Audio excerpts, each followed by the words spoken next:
08. La matinale avec Mehdi Hawass.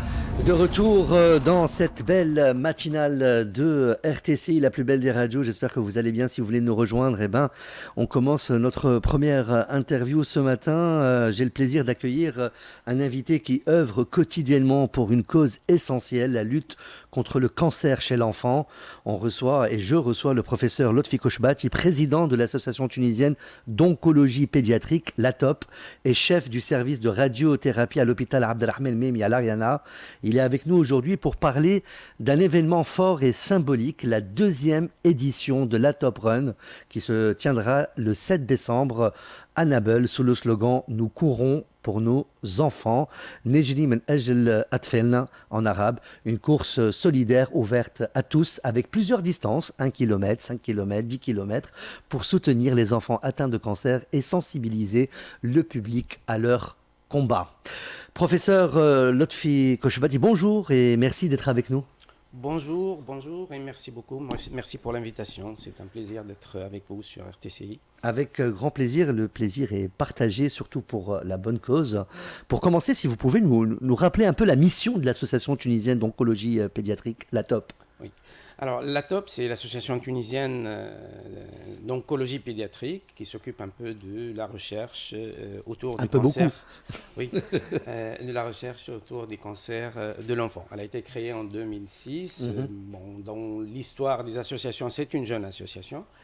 Et le nouveau bureau qui a été élu il y a 2 ans a mis pour objectif premier surtout la mise en place d'un registre des cancers. Ça veut dire quoi ?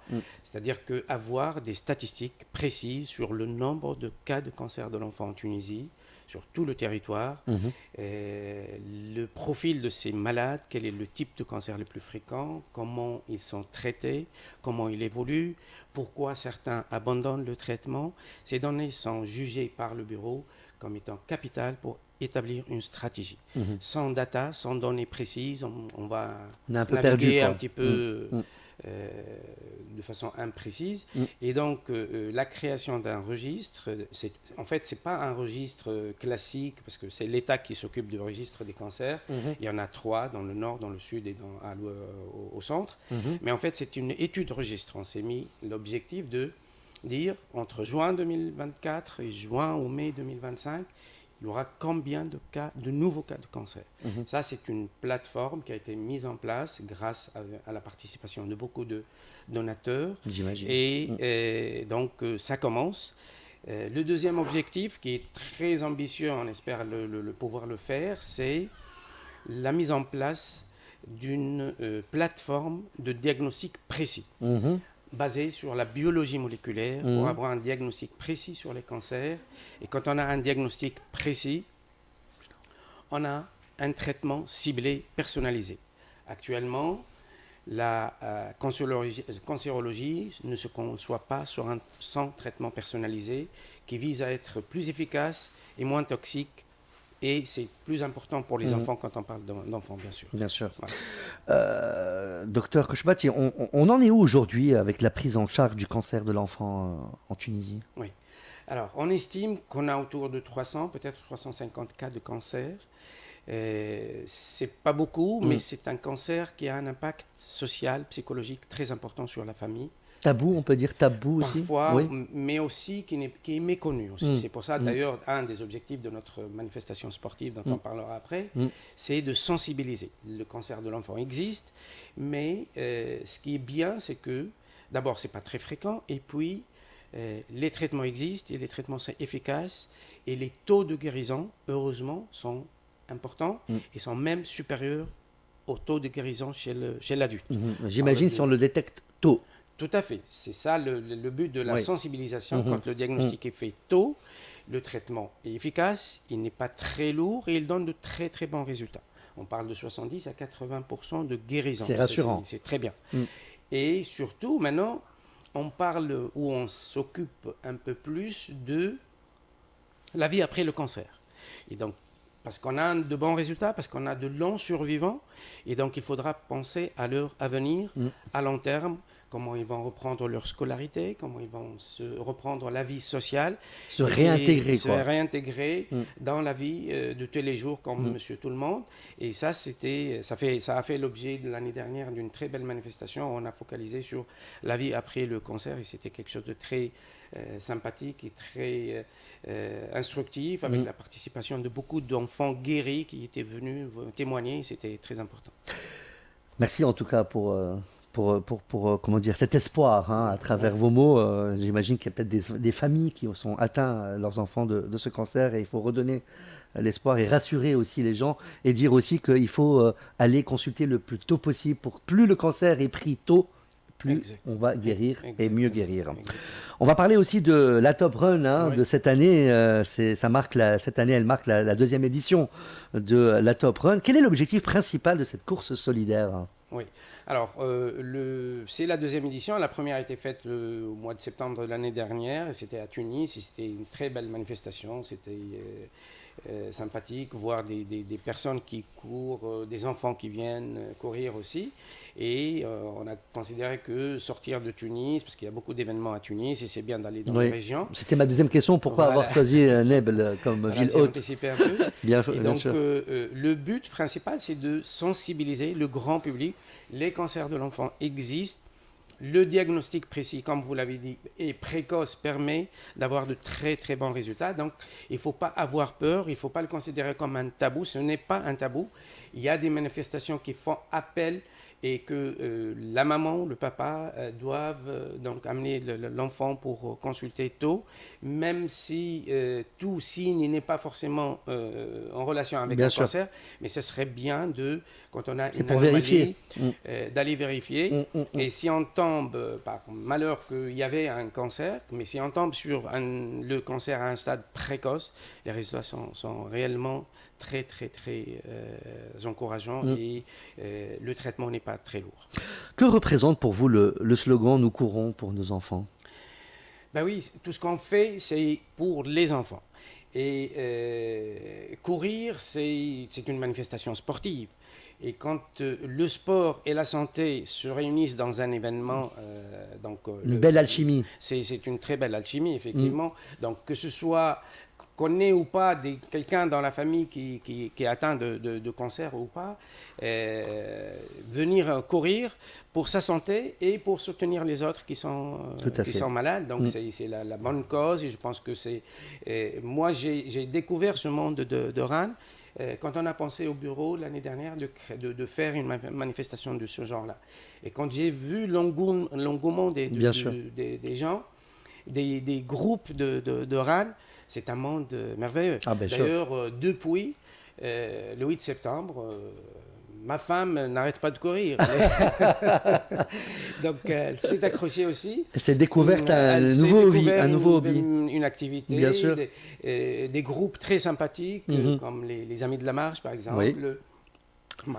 Avec qui on a fait la première édition, on a vu des groupes très très sympathiques et c'est une ambiance particulière. Moi, j'invite tout le monde à venir et découvrir ce monde de coureurs. C'est très très sympathique et c'est très bénéfique pour sa santé aussi. En plus, ce qu'il y a de bien, c'est qu'on ne vous oblige pas à un parcours. Il y a différents parcours. Comment se déroule l'événement? Quelles sont les différentes distances et à qui s'adresse-t-elle? Oui, effectivement, on a choisi parce qu'on n'est pas des professionnels on n'est pas des coachs tous, hein? Non. On a donc mis en place une course de 1 km pour les enfants, forcément accompagnés par leurs parents. Une course de 5 km. Quand on dit course, il y a des gens qui marchent. Bien sûr. Chacun son rythme. Voilà. Et puis, une course pour les un peu plus... les confirmés. Voilà. 10 km. Et donc, ça fait 1 km, 5 km, 10 km sur un très beau parcours de la ville de Nebel que vous connaissez. Bien sûr. Magnifique. Alors, comment les participants peuvent-ils s'inscrire? Comment ça se passe? Voilà. Il y a sur les réseaux sociaux, sur la page de la Top, le lien pour s'inscrire. Et on s'inscrit donc, et on peut récupérer son dossard de préférence avant la course pour être prêt le jour J, parce qu'on commence tôt. Il y a 3 points de vente essentiels, enfin de distribution, de collecte de dossards. C'est à la Fédération tunisienne de l'athlétisme, donc à la Cité olympique. Le deuxième point, c'est à Naples, justement parce que la course se déroule là-bas, là-bas, au syndicat de tourisme, juste en face de la Jarre.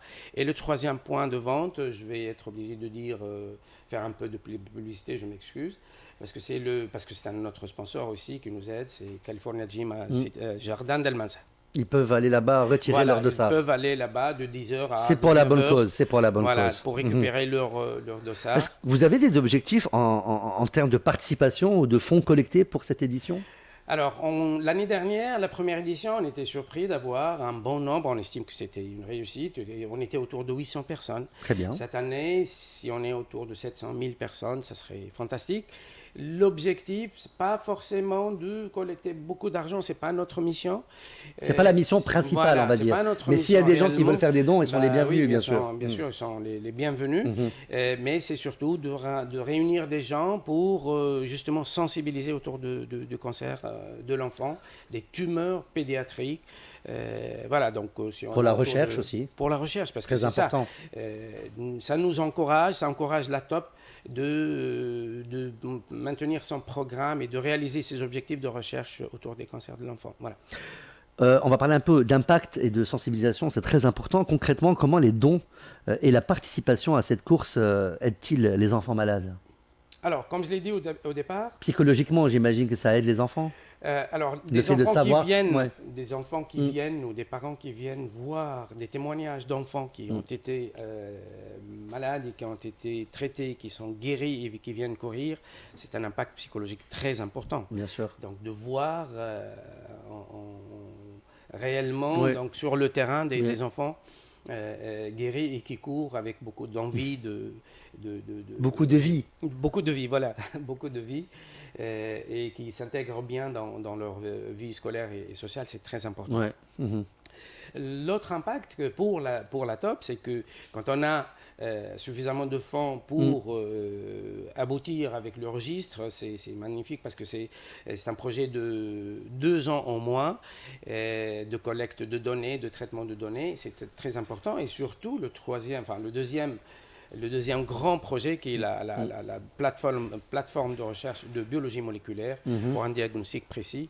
Ça, c'est notre rêve et j'espère que ça continue pour aboutir. Parce que y a des plateformes, il y en a. Mais parfois, ce qui manque, c'est un petit peu le renouvellement ou la continuité de travail avec des kits qui coûtent parfois un peu cher. Et voilà. Docteur, quels sont aujourd'hui les principaux défis de l'oncologie pédiatrique en Tunisie? Oui. Alors, il y a de bonnes nouvelles. Comme je l'ai dit, le cancer n'est pas très fréquent. Il y a les moyens de diagnostic qui sont disponibles, qui sont assez faciles d'accès. La bonne nouvelle aussi, c'est que la CNAM, la Caisse d'assurance maladie, et depuis l'année dernière, rembourse prend en charge de façon très importante et efficace tous les traitements, que ce soit la chimiothérapie, mais ça c'est depuis longtemps, mais aussi la nouveauté c'était la radiothérapie. Maintenant, la radiothérapie est prise en charge complètement par la CNAM. La chirurgie est disponible. Ce qui peut manquer, c'est pourquoi nous avons travaillé sur la biologie moléculaire et sur le traitement précis, c'est cette précision, ces nouvelles méthodes de diagnostic.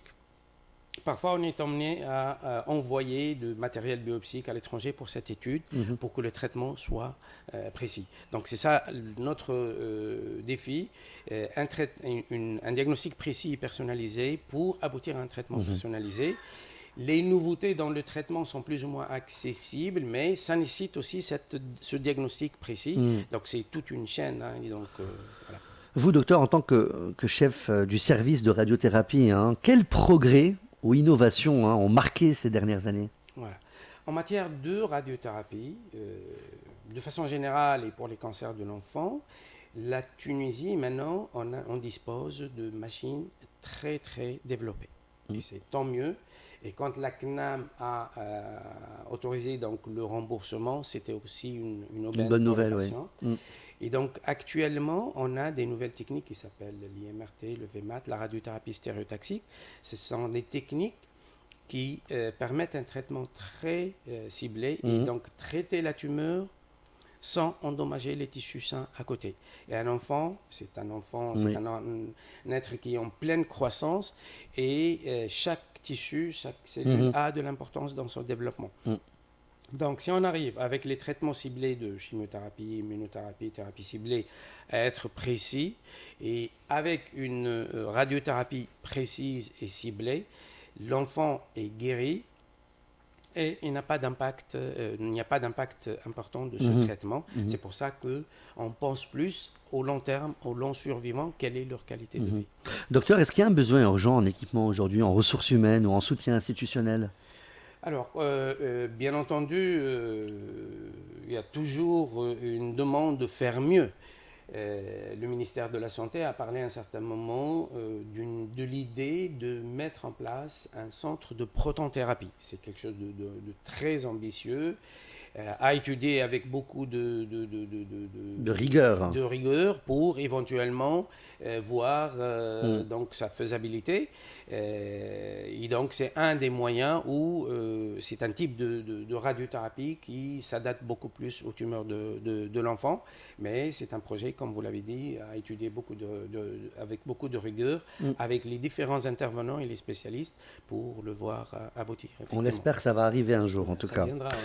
Docteur, j'ai un jeu à vous proposer, oui, bon, si vous le souhaitez. Mais... Ça s'appelle Vrai ou Feu spécial oncologie pédiatrique. D'accord. Donc un vrai ou feu, donc version à top run.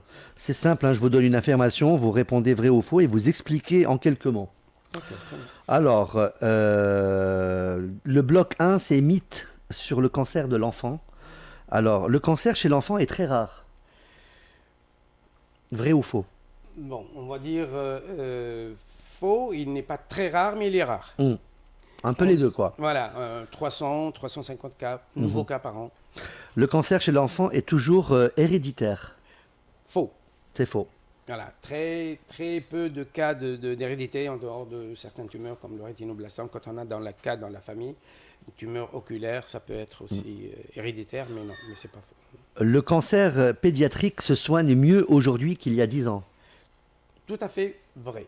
Effectivement, les taux de guérison sont autour de 80%. Et donc, il y a eu des progrès énormes. La radiothérapie est dangereuse pour les enfants et doit être évitée. Faux.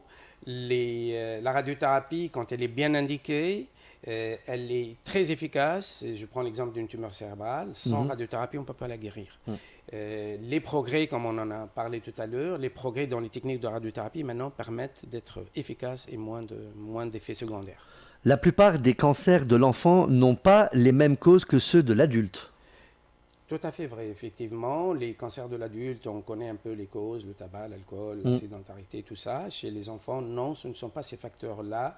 D'ailleurs, la science actuellement, au XXIe siècle, on ne connaît pas trop des causes. Il y a certaines formes génétiques, mais c'est rare. Mais dans la majorité des cas, on ne sait pas et c'est un défi pour la science. Un enfant traité peut mener une vie normale après la guérison. Tout à fait vrai. L'année dernière, on a fait une belle manifestation, comme je l'ai dit, où on a eu des témoignages très, très chaleureux, très sympathiques. Le dépistage précoce permet d'augmenter fortement les chances de guérison. Tout à fait vrai, effectivement, c'est l'objectif de nos manifestations pour sensibiliser les gens, sensibiliser les médecins de première ligne pour avoir un diagnostic précoce. Participer à une course solidaire, même sans courir, peut réellement aider à sauver des vies. Je ne peux dire que vrai, et c'est une invitation à tout le monde pour venir courir ou venir soutenir, même si on n'a pas envie de courir. Mais c'est sûr que celui qui vient ne va pas s'empêcher, il ne va pas se retenir à marcher ou courir. Je donne l'exemple de ma femme. Oui. Les fonds récoltés, s'il y en a, lors de la Top Run, vont directement à des actions concrètes pour les enfants.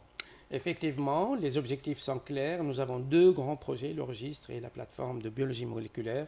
Ça participera à aboutir à ces objectifs. Et enfin, docteur, il suffit d'un petit geste de chacun pour faire une grande différence. C'est tout à fait vrai.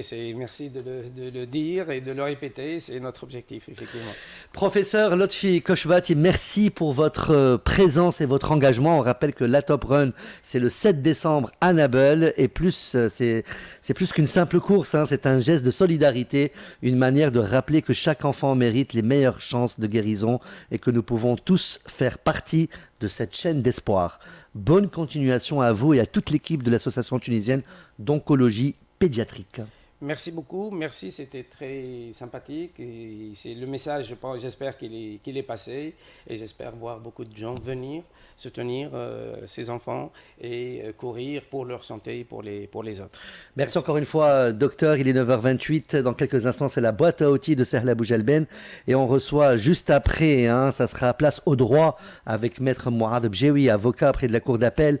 Il est accompagné d'une étudiante, Sarah Behloul, pour évoquer demain le procès fictif organisé par la faculté de droit et des sciences politiques de Tunis. On va en discuter tout de suite après la boîte à outils de Sehla Boujalben. La matinale avec Mehdi Hawass.